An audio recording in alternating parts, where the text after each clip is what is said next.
China is probably the first and the only nation in the world to take the suspicion of must have something sinister for being good at its work in fighting COVID.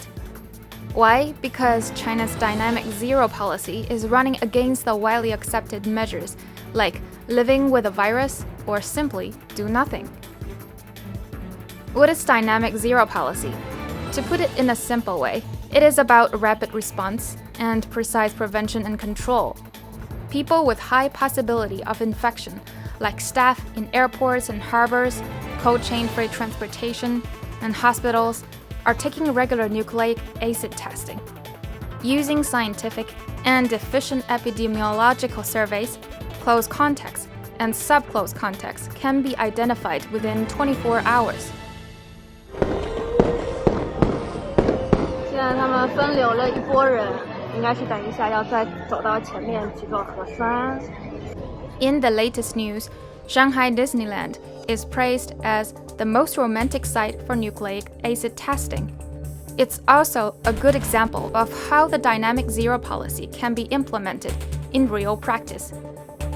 A confirmed case of a Disneyland visitor in the park a day before. The Disneyland went under an emergent close. Visitors who were in the park the same day with the confirmed case got the notice before midnight. These are visible investigations open to public. Some left unnoticed, but equally or even more important steps are quick and precise epidemiological surveys to identify close contacts. A dynamic zero policy doesn't mean confirmed cases are not allowed in the country. However, when every time dozens of cases are reported, Western medias are gearing up to question China's approaches during Wuhan lockdowns when Chinese using health code, and this time the dynamic zero policy. China is not shutting down. In July, China has sent 777 representatives to attend the 2021 Tokyo Olympics, the largest group in history. In November, Shanghai is holding China International Import Expo for the fourth consecutive year. The 2022 Beijing Winter Olympics, scheduled in the upcoming February, is getting ready. Foreign trades have no sign of slowing down as well. In the first half of 2021, the total exports and imports is 1.8 billion yuan, with a year-on-year increase of 27.1%. Chinese people trust their own vaccines. Check this. More than 1.1 billion people in Chinese mainland have taken the vaccine till now, 2.3 billion doses injected. The end of the year may see an 80% of vaccination rate. In May and June 2021, vaccines made by Sinopharm and Sinovac gained United Nations recognition and are listed on the emergency use list. Till October the 3rd, 2021, more than 50 nations and areas have permitted entry of Sinovac recipients. 71 accepted Sinopharm, and 10 countries recognize CanSino biotakers as valid.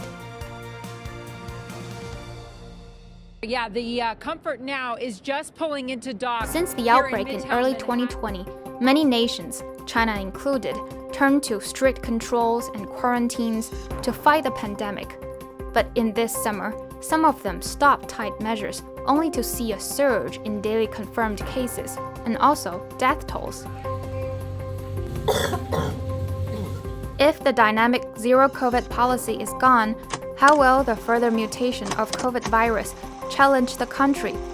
The data from REACT tells us that the infection rate of Delta variant is 1.72%, which translates into more than 24 million Chinese people with high risk of infection. It's just simple math. Let's get back to the Shanghai Disneyland case. People are free to visit again on November the 3rd. Dynamic zero COVID policy is not driving people out of public life. Instead, it helps people to get back on a normal track with sound protection.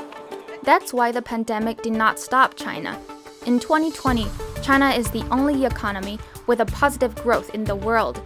and its GDP year-on-year growth reached 9.8% in the first 3 quarters of 2021. A green health code to travel, quarantines approaches, quick and precise epidemiological surveys are all powerful toolkit against coronavirus.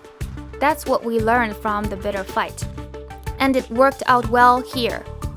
Feel free to judge, but the figures speak louder than words.